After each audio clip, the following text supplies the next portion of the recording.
मनु महाराज के एक पुत्र हैं जिनका नाम है उत्तानपाद। इनकी दो पत्नियां थी, एक का नाम था सुरुचि, एक का नाम था सुनीति। दोनों पत्नियों में सुनीति बड़ी थी, सुरुचि छोटी थी। राजा छोटी पत्नी से बड़ा प्रेम करते थे। जो सुनीति थी उनके एक बालक था जिसका नाम था महाराज ध्रुव। राजा छोटी पत्नी से बड़ा प्रेम करते। एक बार ध्रुव जी खेल रहे थे, खेलते खेलते पिता के भवन में पहुंच गए, क्योंकि बड़ी रानी को राजा अलग रखते थे दूसरे महल में। खेल खेल में पिता के भवन पहुंचे, जहां पर ध्रुव जी की सौतेली मां सुरुचि रहती थी। जाकर के ध्रुव जी महाराज पिता की गोद में बैठे। बचपना तो था ही। सौतेली मां ने ध्रुव जी के हाथ को पकड़ लिया और हाथ को पकड़कर झटका मारा। ए बेटा ध्रुव, तुझे ज्यादा शौक है पिता की गद्दी पर बैठने का? इतना ही शौक है तो तू एक काम कर, तू मेरी कोख से जन्म ले, तभी इस गद्दी पर बैठने का अधिकारी है, वरना तू इस गद्दी पर बैठने का अधिकारी नहीं है। नन्हा सा बालक ध्रुव, आंखों में आंसू आ गए। सौतेली मां ने कहा, सुन, अब तू मेरी कोख से जन्म लेना तो बड़ा मुश्किल है, पर एक काम कर, तू भगवान का भजन कर, भगवान प्रसन्न हो जाए, वरदान मांगने को कहें तो कहना, हे भगवान हमें तुरंत मृत्यु दे दो, और मृत्यु दे करके तुरंत जन्म हमें सौतेली मां के कोख से जन्म दे दो। यहाँ पर एक बहुत बड़ी भूल की सुरुचि, अपनी कोख को भगवान के वरदान से बड़ा बताया। और ध्यान रखना, कई बार हम लोग आवेश में, प्रभाव में, बहुत ज्यादा उत्तेजना में ना जाने क्या क्या बोल देते। राम जी करने वाले हैं, राम जी करवाने वाले हैं, हम आप तो सिर्फ नाच रहे हैं। जो राम जी ने लिखा होगा वही होगा। ध्रुव जी रोने लगे। मां ने दुत्कार कर भगा दिया। जाओ। सौतेली मां ने। ध्रुव जी रोते रोते अपनी मां की पास आए। मां ने गोद में भरकर आलिंगन किया। अरे बेटा ध्रुव, तुम रो क्यों रहे? ध्रुव जी कुछ कह पाते, कंठ अवरुद्ध है, आंखें एकदम लाल हैं, होंठ फड़फड़ा रहे, कुछ बोल नहीं पा रहे। इतने में जो सहपाठी साथ में खेलने वाले गए थे, उन्होंने सारी बात बता दी। सौतेली माँ के वचनों को सुनकर धन्य है सुनीति। इसे कहते हैं शास्त्रोक्त नीति पर चलने वाले लोग। ध्रुव जी से ध्रुव की माँ बोली, बेटा देख तू कितना भाग्यशाली, जो रास्ता में आज तक नहीं बता पाई वो तेरी सौतेली माँ ने एक पल में बता दिया। अब ध्रुव जी चौंक गए कि हम तो सौतेली माँ की शिकायत करने आए, ये कौन से रास्ते की बात कर रही माँ? बेटा, जो भगवान की भक्ति का मार्ग मैं स्वप्न में नहीं बता पाई, कभी नहीं बता पाई, तेरी सौतेली माँ कितनी अच्छी है, कितनी ज्ञानी है, तुझे उस रास्ते पर जाने को कह रही। माँ, ये भगवान क्या है? बेटा, भगवान इस संसार के रचयिता हैं, इस संसार के सार हैं ठाकुर जी। माँ, भगवान कहाँ मिलते? बेटा, भगवान कहाँ नहीं मिलते ये पूछो।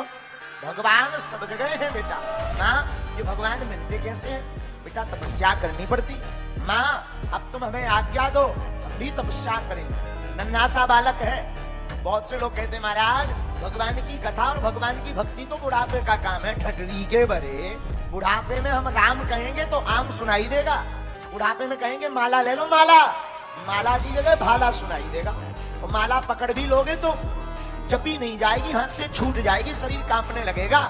हमसे कोई पूछे कि भगवान की कथा और भगवान की भक्ति कब करानी चाहिए, हम तो कहते हैं बचपन काल से ही बच्चों को आदत भगवान की भक्ति की डालो, ताकि वो बुढ़ापे तक आपका साथ ना छोड़े। इनको अंग्रेजी वस्तुएं पढ़ा करके तुमने इतना पाश्चात्य बना दिया, फिर कहते महाराज हमारी बेटा तो सुनता नहीं है, दूसरे के चक्कर में है। अब हो क्यों ना, बालक अथवा बालिका बचपन से ही रामायण का पाठ करेंगे तो रामायण में चौपाई आती है।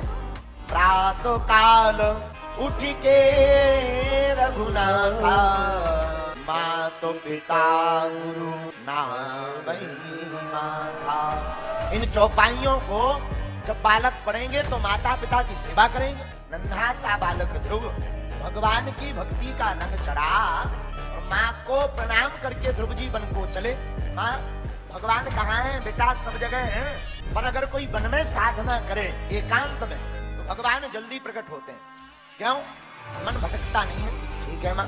ध्रुव जी माँ को प्रणाम करके चल पड़े।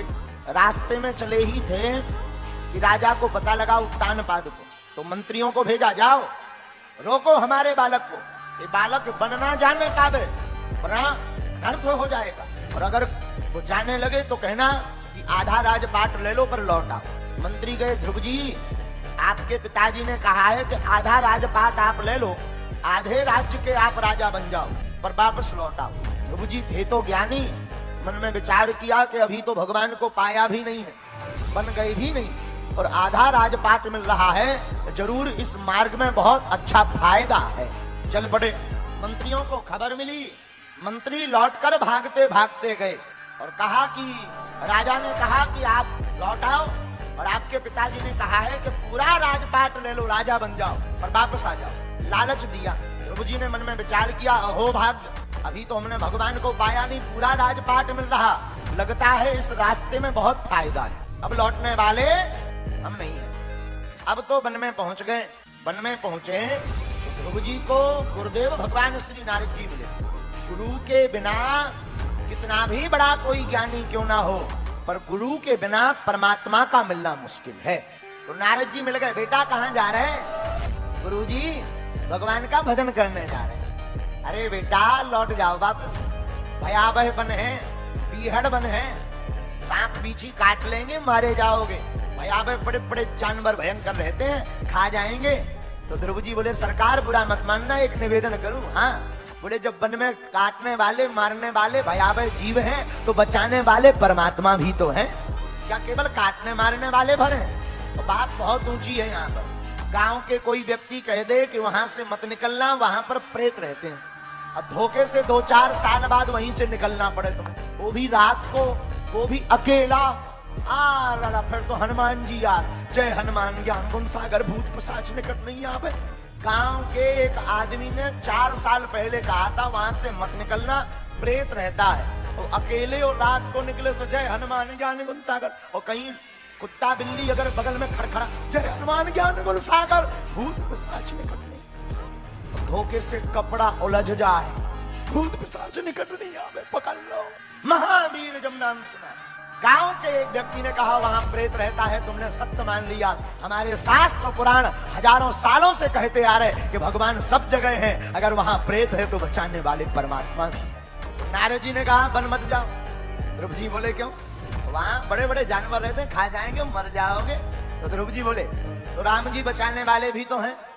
अच्छा अब समझ गए, ये कच्चा चेला नहीं है, पक्का चेला है। और कई बार क्या होता है, नए नए लोग साधु बनते हैं, घर में भाई खटपट, सो चल बाबा के मटपट। लेकिन ध्रुव जी तो ऐसे बाबा लौट कर मुड़ने वाले, जाने लगे। तो नारद जी बोले अब जा तो रही हो, गुरु मंत्र और ले लो, महाराज देना हो तो दे दो, वरना अपने राम जी तो चल रहे, ना ना ना ले लो, आओ कान फूंक दे। नारद जी ने मंत्र दे, जाओ यहाँ से तुम यमुना के किनारे जाकर के साधना करो।